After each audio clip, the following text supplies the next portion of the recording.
পটুয়াখালীর পাংশিয়া নেছারিয়া কামিল মাদ্রাসার আসন্ন গভর্নিং বডি নির্বাচনের স্বচ্ছতা নিশ্চিতের দাবিতে মানববন্ধন ও স্মারকলিপি প্রদান কর্মসূচি অনুষ্ঠিত হয়েছে। রবিবার সকালে মাদ্রাসার বর্তমান ও প্রাক্তন শিক্ষার্থীদের উদ্যোগে এক কর্মসূচির আয়োজন করা হয়। মানববন্ধনে বক্তারা মাদ্রাসার স্থাবর ও অস্থাবর সম্পত্তির সঠিক বিবরণ এবং বিগত 5 বছরের আয় ব্যয়ের হিসাব জনসম্মুখে প্রকাশের দাবি জানান তারা।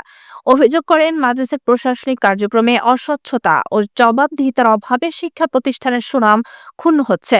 প্রতিষ্ঠানের ভিপি নাইম বিশ্বাস, সাধারণ সম্পাদক সিরাজুল ইসলাম, ক্রীড়া সম্পাদক মোহাম্মদ আব্দুল্লাহ, ছাত্র কল্যাণ সম্পাদক মোহাম্মদ জুবায়ের, দপ্তর সম্পাদক মোহাম্মদ তাওহিদ সহ অন্যান্য নেতৃস্থানীয় শিক্ষার্থীরা আন্দোলনের নেতৃত্ব দেন।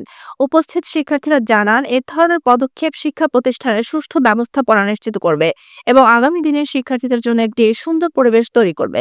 পরে শিক্ষার্থীরা প্রশাসনিক কর্তৃপক্ষের কাছে একটি স্মারকলিপি প্রদান করেন, যেখানে নির্বাচনের স্বচ্ছতা এবং আর্থিক লেনদেনের সঠিক হিসেব প্রকাশের দাবি জানানো হয়।